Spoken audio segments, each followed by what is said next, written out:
Hello दोस्तों, स्वागत है आपका हमारे चैनल पे। आज की कहानी का शीर्षक है कौन है छठी मैया। छठ पर्व सृष्टि का आरंभ है। कार्तिक मास की अमावस्या को दिवाली मनाने के 6 दिन बाद कार्तिक शुक्ल को मनाए जाने के कारण इसे छठ कहा जाता है। यह 4 दिनों का त्यौहार है। इसमें साफ सफाई का खास ध्यान रखा जाता है। इस त्यौहार में गलती की कोई जगह नहीं होती। इस व्रत को करने के नियम इतने कठिन हैं, इस वजह से इसे महापर्व और महाव्रत के नाम से संबोधित किया जाता है। कौन है छठी मैया? मान्यता है कि छठ देवी सूर्य देव की बहन है और उन्हीं को प्रसन्न करने के लिए जीवन के महत्वपूर्ण अवयवों के में सूर्य का जल की महत्ता को मानते हुए इन्हें साक्षी मानकर भगवान सूर्य की आराधना तथा उनका धन्यवाद करते हुए माँ गंगा, यमुना या किसी भी पवित्र नदी या पोखर तालाब के किनारे यह पूजा की जाती है। षष्ठी माँ यानी छठ माता बच्चों की रक्षा करने वाली देवी हैं। इस व्रत को करने से संतान को लंबी आयु का वरदान मिलता है। मार्कंडेय पुराण में इस बात का उल्लेख मिलता है कि सृष्टि की अधिष्ठात्री प्रकृति ने अपनी आप को 6 भागों में विभाजित किया है। इनके छठे अंश को सर्वश्रेष्ठ व्रता देवी के रूप में जाना जाता है, जो ब्रह्मा की मानस पुत्री वो बच्चों की रक्षा करने वाली हैं।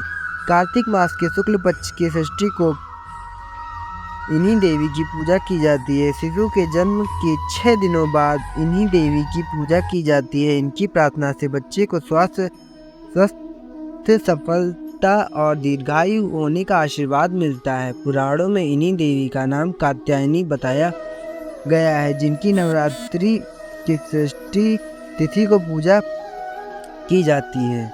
छठ व्रत कथा के अनुसार प्रियव्रत नाम के एक राजा थे। उनकी पत्नी का नाम मालिनी था। दोनों की कोई संतान नहीं थी। इस बात से राजा और उनकी पत्नी बहुत दुखी रहते थे। उन्होंने एक दिन संतान प्राप्ति की इच्छा से महर्षि कश्यप द्वारा पुत्रोष्टि यज्ञ करवाया। इस यज्ञ के फलस्वरूप रानी गर्भवती हो गई। 9 महीने बाद संतान सुख को प्राप्त करने का समय आया तो रानी को मरा हुआ पुत्र प्राप्त हुआ। इस बात का पता चलने पर राजा को बहुत दुख हुआ। संतान शोक में वह आत्महत्या का मन बना लिया। लेकिन जैसे ही राजा ने आत्महत्या करने की कोशिश की, उनके सामने एक सुंदर देवी प्रकट हुई। देवी ने राजा को कहा कि मैं सृष्टि देवी हूँ।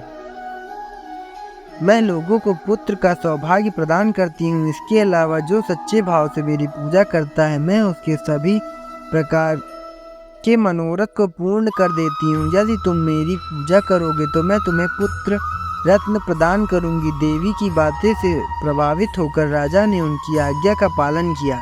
राजा और उनकी पत्नी ने कार्तिक शुक्ल की षष्ठी तिथि को दिन देवी षष्ठी को पूरी विधि विधान से पूजा की। इस पूजा के फलस्वरूप उन्हें एक सुंदर पुत्र की प्राप्ति हुई। तभी से छठ का पावन पर्व मनाया जाने लगा।